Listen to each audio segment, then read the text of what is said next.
Well, first of all, how the hell is everybody? Are y'all doing good? Amazing. Cool. If y'all don't mind, if you're open to sharing, because it's Thursday, anybody have like highlights of the week that they want to share? Anything cool that happened or exciting or just something you learned? Don't be shy. Yes. Actually do. When you're having conversations, whether it's friends or clients, just kind of like everybody, I think, understands that there's some honesty going on when you have these conversations, but kind of like should putting it out there, like, hey, I'm going to be very honest with you. You know, if there's something that is needed or not, or if it's something a capability that I have or I don't, I'm going to tell you. Because the last thing I want is for you to have this insecurity and no trust Right. between us. So we get along, but I think like put it on the table gives it a lot more perspective and it goes deep. That's a really good point. I love that. Thank you for sharing. Anybody else? Come on, don't be shy. There has to be something. I guess there is. Okay. Well, I will share one.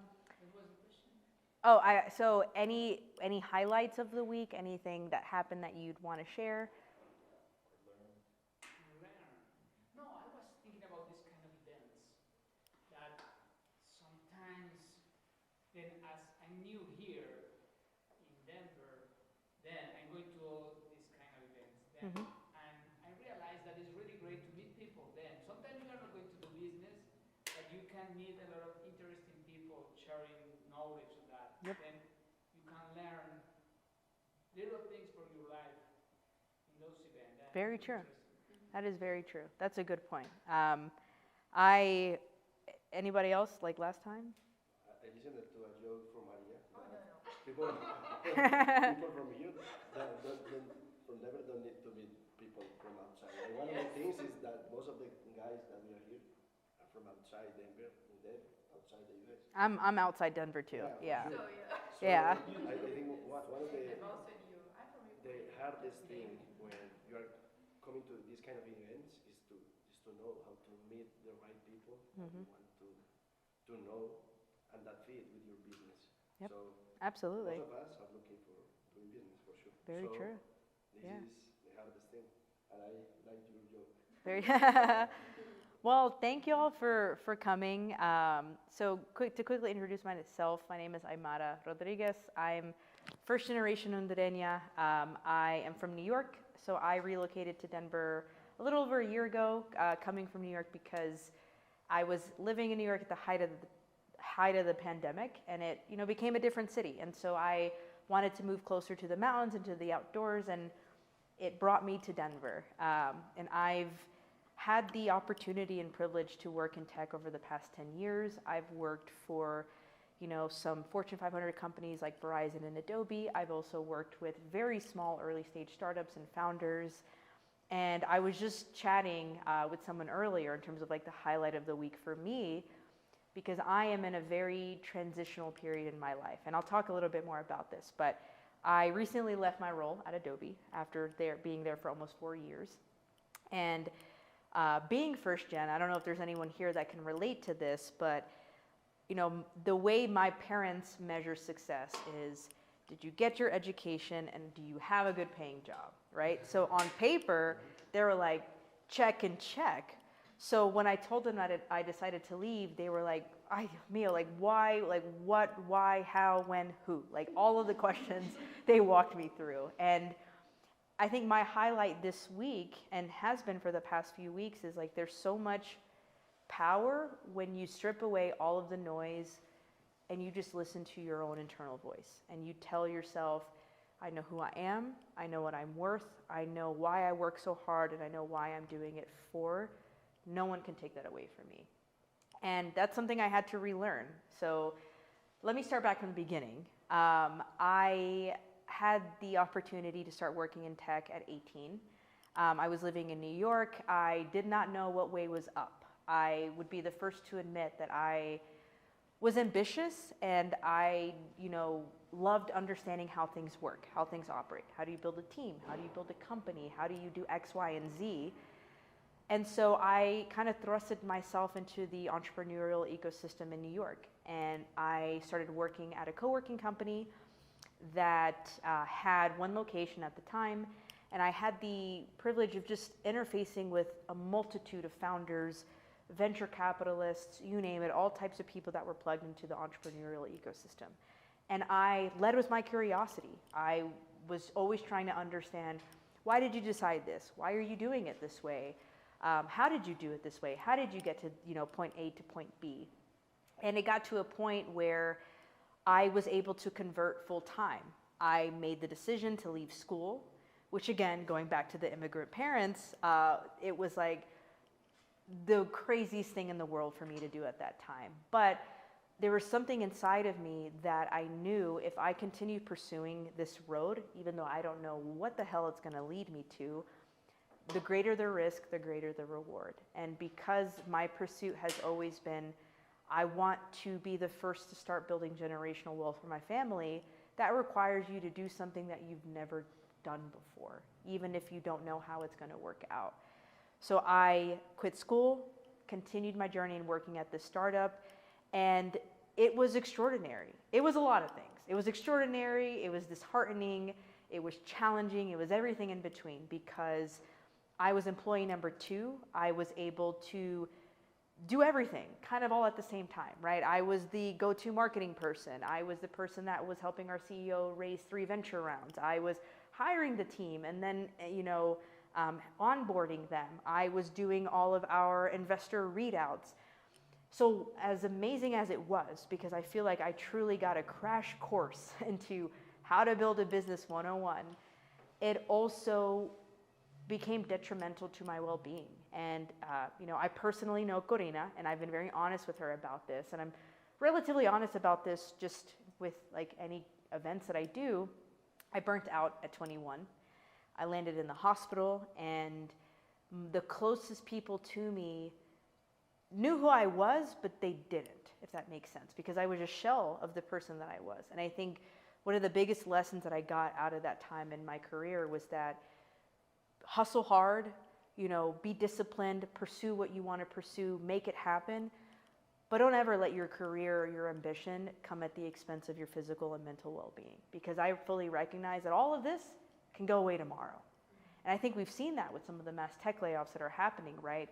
The company that you become attached to, the title that you become attached to, the salary that you become attached to, just because you've had it for a certain allotted time doesn't mean you're always going to have that. I think for me at that point in time in my career, I quickly realized, Amara, you need to change the way in which you view work, because if not, you're never truly going to get to where you want to go.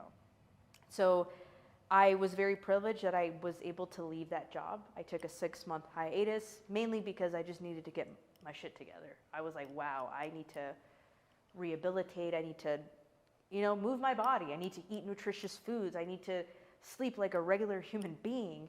And I was fortunate that I was able to do that. And it eventually resulted into me moving into my most recent role at Adobe, where I was the platform partnerships manager. I essentially was responsible for managing all of their ecosystem of third-party partners that build integrations with their APIs and SDKs. So it was a product management / business development role. And my time at Adobe was extraordinary. I will be the first one to admit, I thought I would never have the opportunity to work for a company like Adobe until I was in my 30s. I'm 28, and I think when that happened, I was like, wow, I am capable of doing the things that I thought I wasn't. I'm capable of doing the things that multiple people in my life have told me I'm not capable of. But in the process of working at Adobe, I think I also learned some instrumental lessons about how I view work and career, and especially for people that are trying to get their foot in the door, right? Because we spend so much time talking about helping professionals of color enter the workforce, and that's important. That's critical, because there is an access issue. There are people that are a million times smarter than me that I know sadly will never have the opportunities that I've had simply because of where they come from, what their citizenship status is, or the language that they speak, if English isn't their first language. And that to me boils my blood, but it is also why I stand up here. Because all of this is not about me. I'm giving you context on who I am so that you understand what my journey is like. But this isn't about me, because my story is identical to so many other first-gen professionals who have tried to figure out, how do I navigate growing up while also making money, while also helping my family, while also trying to be the first in my family to do something. You are spinning all of these plates at the same time, and it's a lot to handle. And I think in my experience working at Adobe, I was able to execute at the highest level. I was able to interact with very intelligent and kind-hearted people, but I also interacted with a lot of leaders that, you know, I have to be honest, I think really disheartened me. And, you know, one of the main reasons why I do talks like this is everyone posts their best versions of themselves on social media. They post the highlights, they post their accolades, the cool shit that they're doing, the wins that they have, myself included, right? Because we're all a part of this rat race. But I think what we need to talk about more is, well, what's the actual story? What is the stuff that's happening behind the scenes? That's the real stuff, right? And I'd be the first to admit that there have been countless nights where I'm working late, where I'm crying because I'm so stressed out, where I'm trying to figure out, how do I institute boundaries with my family, institute boundaries in the workplace, but also institute boundaries for myself.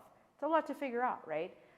And so as of 2 weeks ago, I decided to leave my role at Adobe, and I'll kind of get into reasons why and things that I've learned throughout my career, but I wanted to start off with that context, right? Because I think, one, everyone's journey is different, but I also believe that I don't like when people are like, oh, Amara, you've done all these amazing things. I'm like, well, I'm grateful I've been able to do certain things, but the journey to getting there, that's what people don't talk about. And so I'm gonna pull out my phone because I have a couple of notes, but I think that this is important for us to talk about as a group, right? Because no matter how old you are, what your background is, I think what we have in common in this room is that we all have goals that we're pursuing.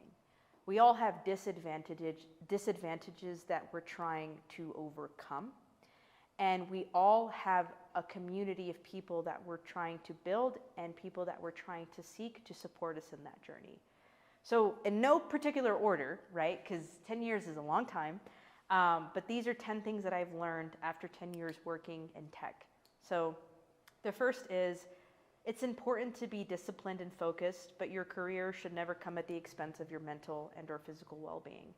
Like, again, I learned this firsthand the hard way, where I had convinced myself that my team and my manager and my company, they care enough, right, to tell me when I should stop, or they should care enough to tell me when I need to take care of myself. And the reality is no. And I think everyone's work-life balance is particular to you. It's personal.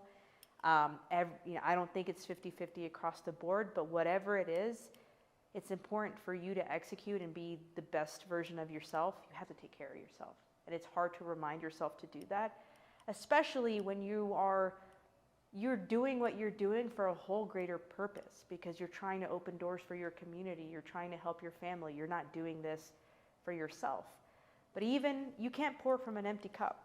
And I'll be the first to admit, I have learned that the hard way multiple times. And I had to relearn that again this year. And it's a lesson that opens my eyes every time I have to relearn it. The third is the journey of letting go guilt and recognizing that just because you're grateful doesn't mean that you don't belong there in the first place. And I don't know about anybody in the room, but my narrative throughout my whole career has been, I'm grateful to be here. I'm grateful that they let me in the room. I'm grateful that I'm the first in my family to do this. I'm grateful that I get to make this money. I'm grateful, grateful, grateful. I think being genuinely grateful and humble and self-aware about the position and the privilege that you have is instrumental. Because once you lose that, you start to forget that all of this can go away. However, if you only focus on the fact that you're just grateful to be let in the room, then you will lose sight of the fact that the person that put you in the room is yourself, your work, your dedication, and it's hard to decouple those sometimes. But I think for me, it's been really important to recognize that I can continue to be grateful while still not letting someone make me feel small or that I don't belong in the room in the first place. Because you absolutely do. We all do, right? And I think the change that we're starting to see with this heavy investment in DEI across the tech landscape is people realizing that, look, we're all in the same place, but we are all not starting at the same place, if that makes sense. And we need to create an equitable environment for people to truly voice their concerns, voice the disadvantages that they're trying to overcome, and how as a manager, or as a leader, or as a company, how do you best support your employees of color so that they feel that this is actually a two-street road, right? Sometimes we only talk about it through the lens of the employee, but the onus isn't only on the employee to create change. It's on the leadership. It's on the company. You have to be accountable.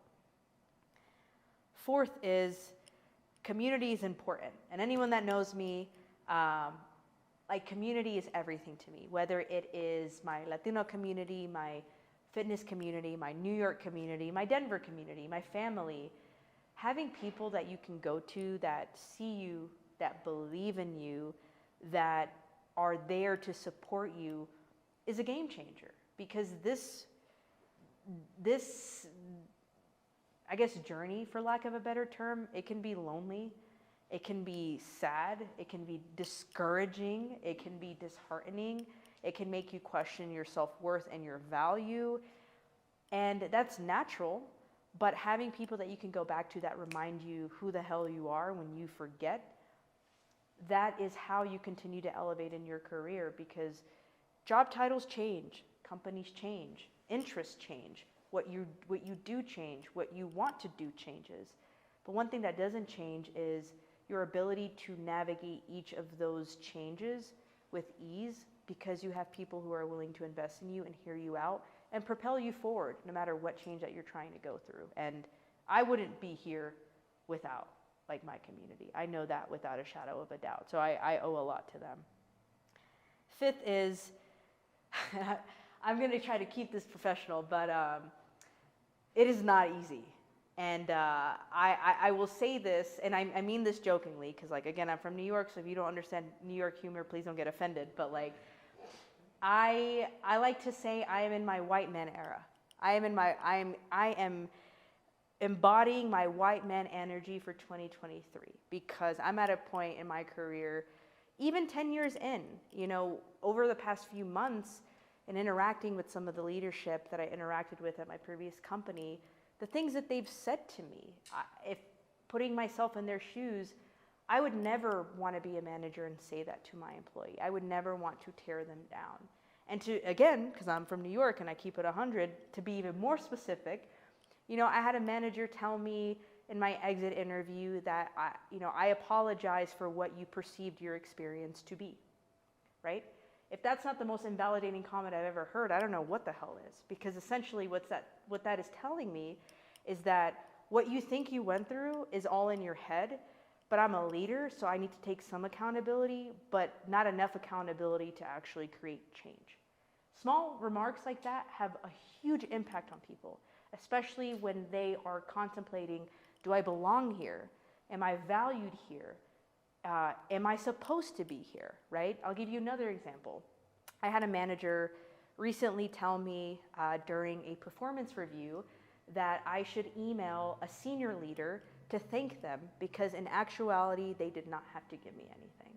Another example of a comment that when you're on the receiving end has detrimental impact to how you see your value and your contributions and how hard you've worked and how much you've invested in a company to see it succeed, right? And so this is why I'm so honest about it, because people think that when you're starting off at your career, you get remarks like that. I've been in this game for 10 years. I have a lot to learn. I still have a lot of growing up to do. I still have tons of emotional intelligence to build. But I'm not that same naive 18-year-old that started off. So you can't say something like that to me and me not automatically understand that this is not the environment that I need to be in, because they don't see what I bring to the table. So I'm being very honest with you all because I'm sure at some point or another in our lives, in our careers, or even maybe in like a personal friendship, we've had things said to us that are hurtful, that are demeaning, and that made us question our self-worth at a point or time. And I know for me, I would be remiss if I wasn't honest about the fact that when those two things were said to me, in a time span of a week, might I add, in two separate occasions, it really, first, it made me question like, wow, am I seeing things through an incorrect lens? Am I not as valuable as I think I am? Have I not added as much value to this company as I thought I did? And of course, those are lies that your mind will tell you because the work speaks for itself. We all have examples of the work that we've done in our careers and our lives, and it hasn't been perfect. I haven't been perfect. None of us have. But at the end of the day, you can't let someone else's bias project onto you because you have to know your value and your worth at the end of the day, no matter how hard it may be. And ultimately, me putting that into practice was deciding to leave this role, no matter how hard I'd worked there, no matter how much I wanted to be there, and no matter how much I was willing to invest. And so, yeah, that was crazy, I must be honest, but it happened, and I'm better for it. 6 is, as a first-gen kid, boundaries are hard enough to begin with. Like, raise your hand if you feel me, because no one teaches you how to institute boundaries. With your family, with your friends, with your partner, with yourself. It's just like, it just doesn't exist. But in the context of boundaries, setting boundaries in a professional setting is key, because it sets the tone for how you're willing to be treated, for how you're willing to be spoken to. And again, I know that that's easier said than done, but I think the fact that I've done a lot of work to institute boundaries of how I'm treated in the workplace, it made it easier for me in those two interactions that I previously just described. When those two leaders had mentioned that to me, I very quickly was able to check them. And I'm not going to compromise my character or my morals. I'm always going to kill them with kindness. Just because you were disrespectful to me doesn't mean I'm going to return that energy, because at the end of the day, life is short. I don't want to treat people like that, but I'm not going to let you treat me like that. I think that's a key difference where you can assert yourself without stooping to the level of other people. And it's important to recognize that, because that's how you keep your sanity. Because everyone's always going to want to project.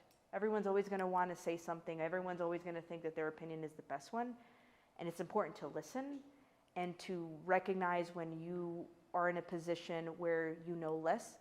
But it's also important to recognize when you're in a position where you know more, simply because you know who you are. You know who you are way better than anyone else ever will. 7 is, and again, I'm going to say this recognizing that I'm in a privileged position, but there's always money to be made. And that is something that my mom taught me.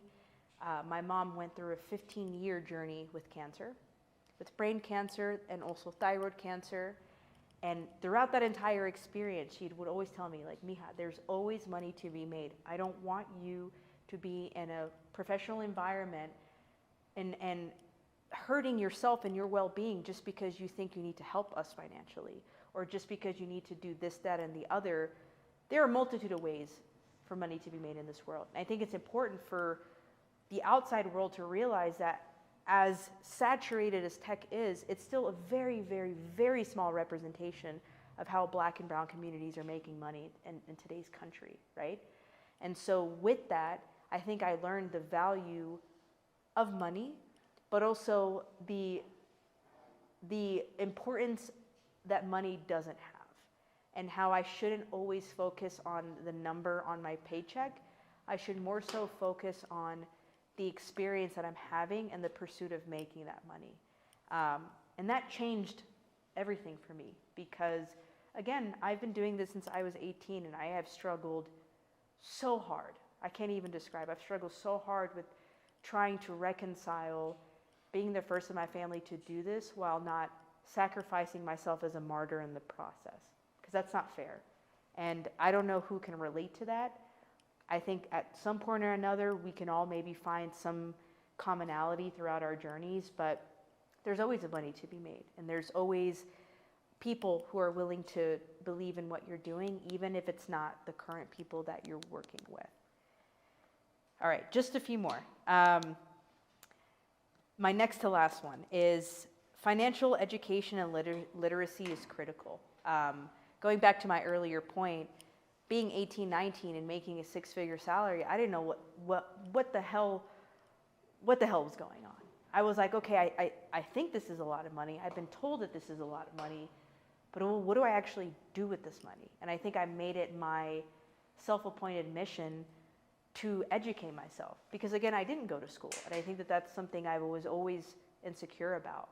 So whether it was researching what the hell is a 401k, how do you invest, how do you start to build generational wealth, how do you incorporate and build an LLC, what's a mortgage, what's the best way to, pay off a car, how do you build business credit, how do you build credit.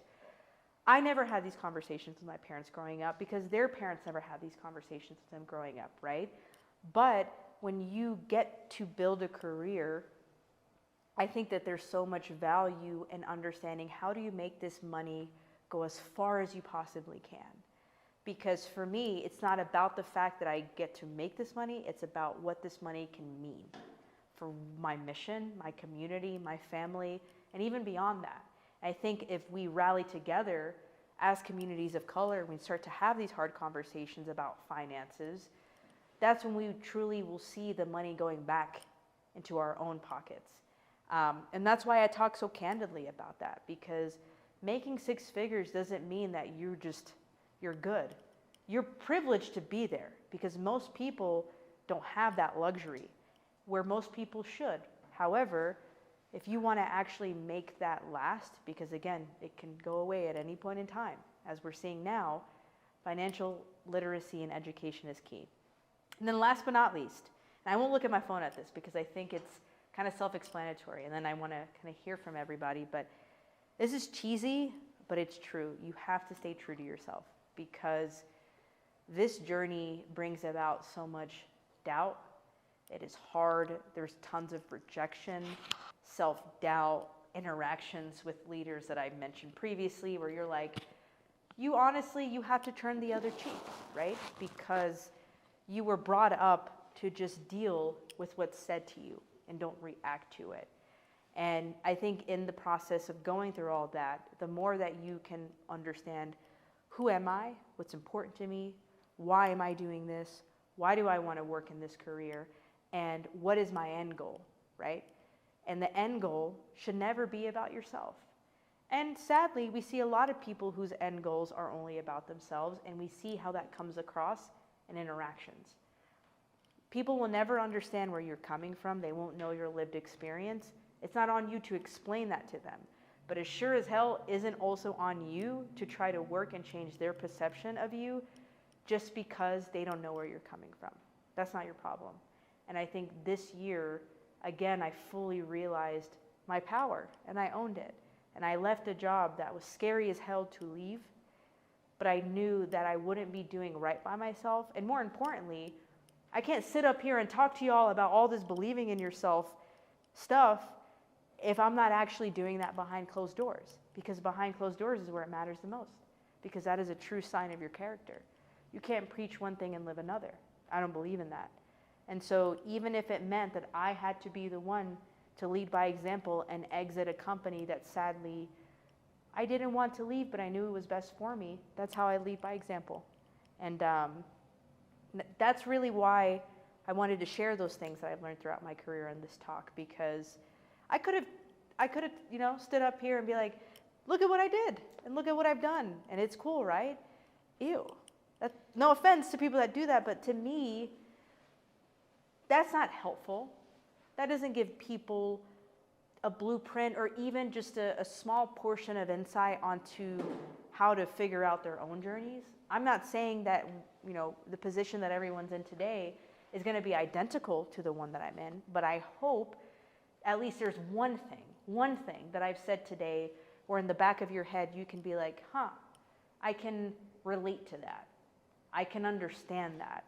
I can realize why that's necessary or why that's powerful.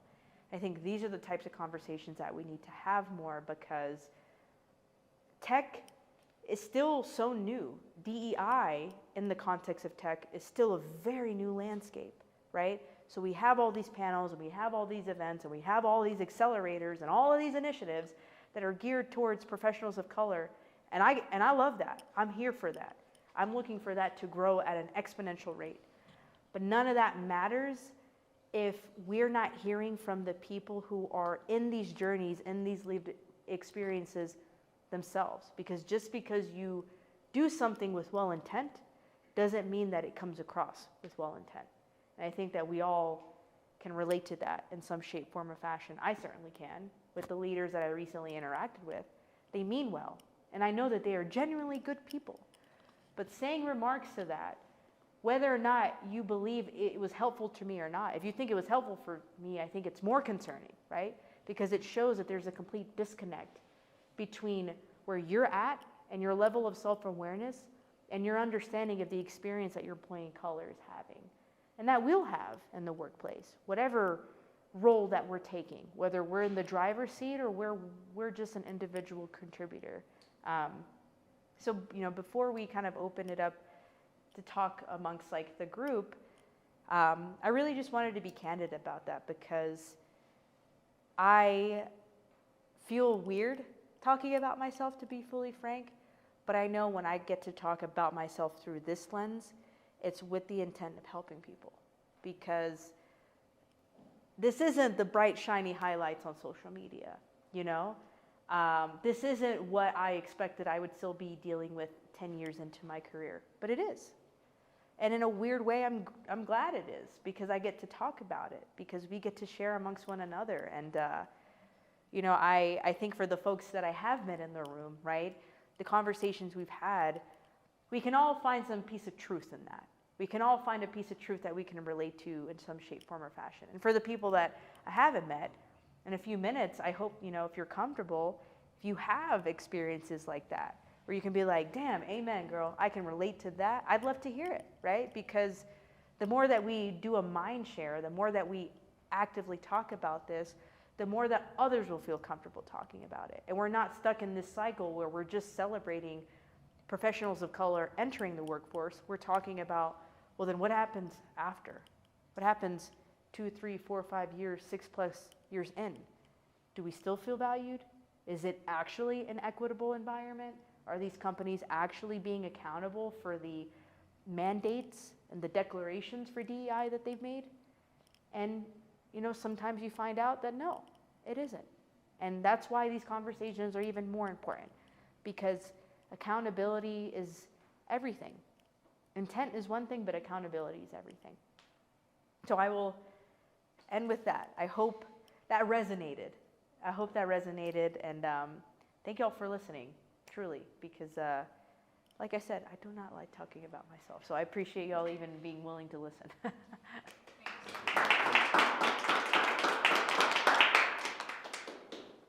a question. Sure. Thank you for being so vulnerable. I know you personally, and I love the stories. I love, the experiences that have shaped you and the knowledge that you want to spread. I want to ask you, what was your tipping point at Adobe? When was your first instance of, I don't feel really valued here? Great question. So to recap, you mentioned what was my tipping point in my most recent role, which was at Adobe. I think there were a couple of things, right? I think when you start to recognize that something isn't right for you, you'll make excuses at first, right? And I think for me, and I fully stand by the fact that I think Adobe is a wonderful organization to work with, right? But at the end of the day, we work with humans, and humans bring in their personalities, their egos, their biases, their power dynamics, even when they think that they're not. And in most instances, sadly, even when they think that they don't have them. So it's not even that they're not trying to bring them in. Again, it's a self-appointed DEI champion, right? The leaders that you work with. I love DEI. I will support you. But when it matters the most, they fall short. So I think for me, the tipping point was really when there was a leadership change that came in. And I think it was just mismatched alignment of values, right? Where at that point, I had been at the company for over 3 years. I had very clear examples, or like in New York slang, receipts, right? I had receipts for the work that I have done, for the rapport that I have built, for the work that I had executed on. Does that mean I've done it perfectly? Absolutely not. I take full accountability that there are things I could have done better, there are things I could have been more communicative about, things I could have been more firm on.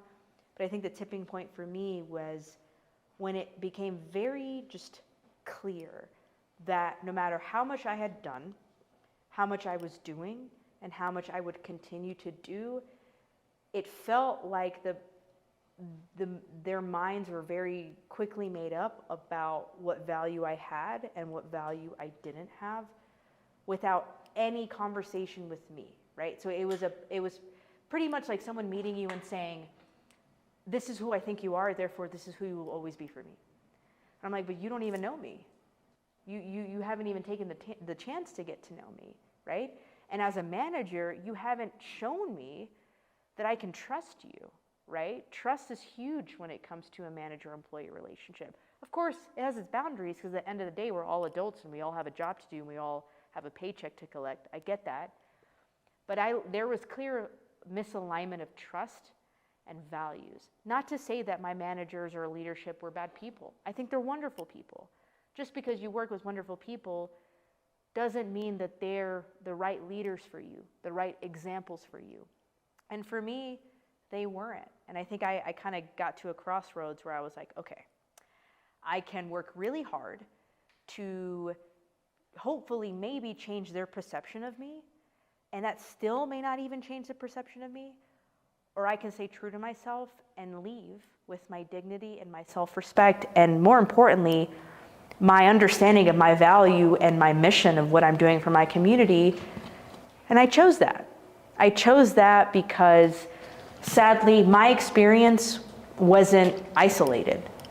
There were a handful of other fellow women of color within the organization who were dealing with the same thing.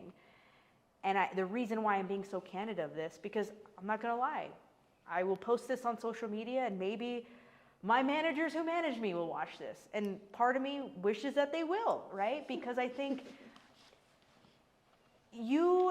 just because you get to a certain point of your career, even if you have 20, 30, 40 plus years of experience, that doesn't mean that you still don't have things to learn.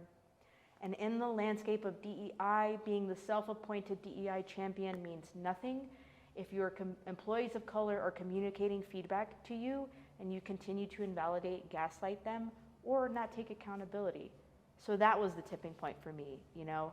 I'm always willing to take accountability and recognize when I can do things better, but if that's not being reciprocated, I don't think that's the right environment for me.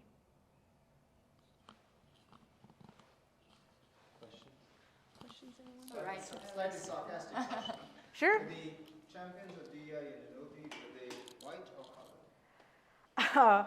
Okay, well, you know, I don't want a lawsuit coming, so let me answer this question like as vague as I can. But honestly, right, like I think the allies, right, the white men, the white women, I'll be honest in my case, it was white men. And again, I want this to be heard loud and clear. I think that they're wonderful people. And that's the thing. Experiences like this don't tend to happen with people who are directly leading with ill intent. It is the people that are attempting to lead with good intent, but they don't recognize how much their ego and their lack of self-awareness and their privilege comes across in the way that they engage with employees, especially when they're more junior employees. So to answer your question, even though I knew it was sarcastic, you know, I think it's on the white leaders to recognize that, look, you're never gonna understand what it's like to be in the shoes of your employee of color. You're not actually meant to. You just never will. Even if you got your master's degree in DEI, you're never gonna truly understand. However, to say that you are a DEI champion, but in closed doors, right? Because in closed doors, that's a true representation of your character. When you have a multitude of employees of color who are voicing the same, if not similar feedback to you, and your way of handling that is it's a them problem, not me, I think your actions speak for themselves. So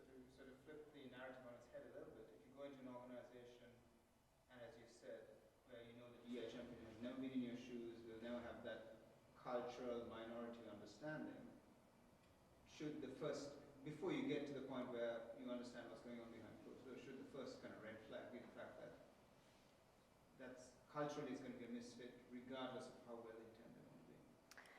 That's a great question. I'll be totally honest. I don't think that there's a one-size-fits-all answer to that because I also recognize my privilege.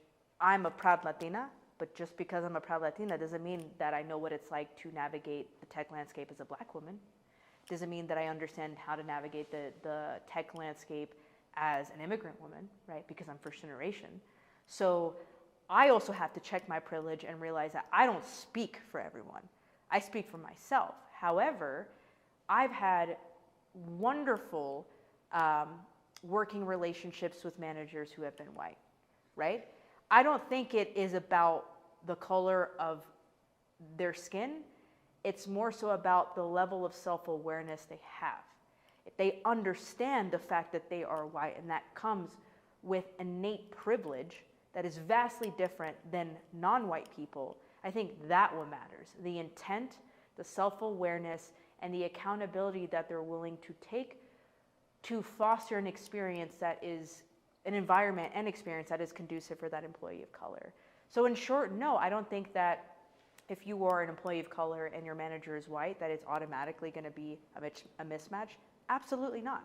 I don't believe in that. I do think it'll be a mismatch if you are consistently trying to convey what your experience is like or has been like, and that's met with lack of self-awareness and lack of accountability, because that's detrimental to your well-being, because as an employee of color, you will just continue trying to compensate for the delta, for what's lacking. And that's not on you. That's not on you to do. And I think in my case, I realized that that's no longer on me to do, and I'm not going to do it.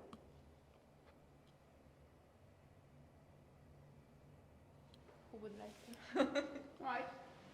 Thank you for your openness and also for being so honest with that. And I was thinking in my mind is that it was like a problem of that you felt that you were not going to grow more in the company. Like it's something to have not only with the AI, but also that you feel I'm not going to grow more here. That's right. Or is something that has to be with, okay, I have a different values that I'm stuck here, then I want to do other kind of things. But it's because I was trying to figure out which was the way you want them to act to keep you there. Right. Great question. Again, I think that's like a personal question to each their own, right? So I would only speak for myself.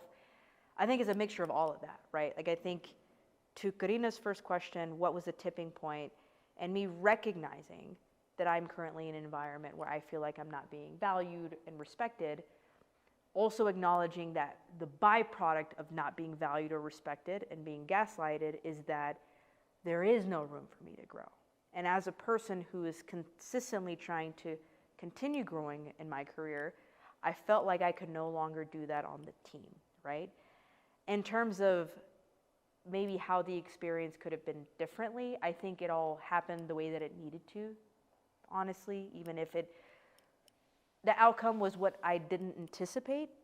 But I think for me is, all I ask for in a professional setting is that people respect me, people are willing to listen to me, and that when I voice feedback or honesty about what it's like navigating that environment through the lens of me, that's met with openness.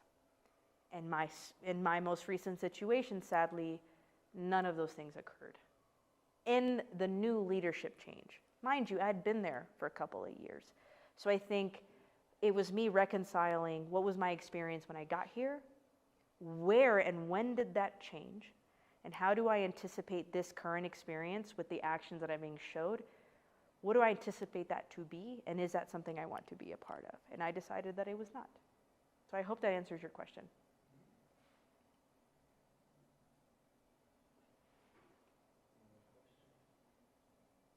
Anything you're curious about learning? Or anything you just want to get off your chest too? Because like, hey, you know, like... What are you going to do right now? What are you thinking? Oh, so what am I doing next? So I'm doing a couple of things. One is I'm openly, I'm very open about this. I'm actively looking for my next role. In the process, I am also the chapter lead for the Latinas in Tech Denver chapter here. So we have lots of events and resources that we're putting together to support the Latino community here in Denver, who not are just entering the tech workforce, but just generally across the board, looking to build generational wealth, looking to pursue new career opportunities, supporting them through their entrepreneurial journey. So we have a lot of work coming there. I also am the co-founder of a fitness nonprofit called Function Wellness that my brother and I started last year. We're really big mountaineers. We're currently in the process of completing all 58 14ers here in Colorado, and then off to hopefully do some of the peaks in Patagonia and the Himalayas. Future. But a big focus for us is we're running pilot programs this summer to help kids from underserved communities here in Denver get access to things like weightlifting, hiking, biking, and in the process understand how do you feel when you complete a goal, when you start at the bottom of a mountain and get to the top, right? Because for a lot of these kids, they don't have active parental roles in their lives. So they're trying to understand, in the process of moving my body, how do I also get to know myself a little bit better? So we have, tons of content and programs that are up and coming. So that takes up a lot of my time. And then I also consult and do a lot of kind of advising for different startups, different founders. I'm also working with the University of Colorado Denver, actually, I think right across the street, on a program for smart cities. So I'm trying to stay busy. I think for me, it's shifting my narrative around my career revolves around the 9-to-5 job I have more, and shifting that to my career is a multitude of the things that I'm doing and the why behind why I'm doing them. Because eventually my goal is to start my own business. My goal is eventually be in a position where I can actively angel invest with my own capital in entrepreneurs that I believe in. And the way you get to that is not by just anchoring yourself to one company and one title. You have to explore a vast variety of different opportunities to build the equity and wealth that generationally is required. So I hope that answers your question. I think so. Thank you. Of course. It's been Yeah. amazing. Anything anybody wants to get off their chest? I mean, hey, we're here for it. Anyone have experiences like the ones I've mentioned? No, I want to say thank you because of the conversation. A little bit of me, I'm from Colombia. I'm proud of being Colombia. That's great for me. And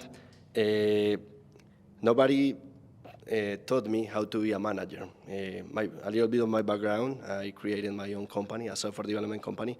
And right now, we are in the middle of a merge with a Mexican company. And one of the most challenging things is about the values, how to maintain the values that we have created in the original company, and how to maintain them with the people that trust in you. Because one of the things that you mentioned is you quit because of your manager, not because of the company. Yeah. And I'm pretty conscious that can happen that somebody can quit the company because of the changes Great. in the merge. So I'm just trying to figure out how to maintain the values in this merge. And your conversation just made me reinforce that I have to keep pushing to maintain my values and the values that I want to have inside my company. And it doesn't matter the name of the company. Right. So thank you about that. I really enjoyed the conversation. And I hope you get your new journey in your life. Thank you. I appreciate that. Yeah, I mean, just to piggyback off that, I think, especially when you're in the shoes of a manager, right? When you're steering the ship and you're dealing with all of the things like, oh God, do we have enough to keep the lights on? How does my team feel? Like, what's the roadmap? You're dealing with all of the things, and I think effective leaders, because just because you're a manager doesn't mean you're a leader, right? I think effective leaders come at all phases. You can be an individual contributor, or you can literally manage a team. But effective leaders lead by example and lead with conviction, right? Because at the end of the day, no matter how crazy things are getting, if your team can look to you and say, you know, things are difficult or we're trying to figure out, you know, how all of this is going to shape up, but I can look at him as my manager and say, he's trying to do right by me, he's leading by example, he's being honest, and he's doing the best that he can to understand the position that I'm coming from. I think the root of that is intent. You are constantly making intention to be a good and effective leader. And you're not just accepting the fact that you were given title of a leader and then leaving it at that. I think that's sometimes where you see the mismatch. I think this is my personal experience, but with some of my most recent managers and leaders, I think it was very much you were put in that title, but there's so much that comes with leading. There's so much emotional intelligence that's necessary. And just because you're 10, 15, 20 years older than me doesn't always mean that that's going to click, right? Because age is wonderful because you get to experience a lot, right? I recognize that because I'm still so young, I have so much yet that I haven't experienced. But at the end of the day, it's intent. You know, do you respect people? Do you care for people? Do you not talk down on people? Even if you think something, come on, have the common sense to not say it. Have the common sense to not say you should email your VP, thank you, because they didn't have to give you anything. You know, like, I think in those instances, just get back to the basics. Like, check yourself before an employee has to check you. And you know, I love what you said, because sometimes it can feel like leaders aren't making an active effort to think about how can I be a better leader. And you don't need to submit a feedback survey to learn that. Ask the employees that are on the verge of quitting. Even ask them after they've quit. Because I think that's how you truly learn, if you want to learn. Something that I have seen throughout my career is there's this quote that I always think about. It says, if you don't understand people, you don't understand business. And I've seen that multiple times with like bad leaders, where they really don't make you feel valued. And to your point where you were talking about, you can be grateful, but still want more. And I think that maybe that's very cultural. In our culture, they tell us, be humble, agacha la cabeza, sé agradecida. But they never teach us, you know, how to stand up for yourself, how to own your value, and how to leave a place when you're not feeling respected. So I think it plays a lot into how we navigate the career, or just the career path. But I don't know, I think your talk was very, very insightful. Thank you. So, thank you. And I just want to +1 that, like, as a final statement, like, even to be more honest with y'all, like, I can't tell you how many panic attacks I've had in my career where I'm like, oh my God, I'm going to go into this room and ask for a raise.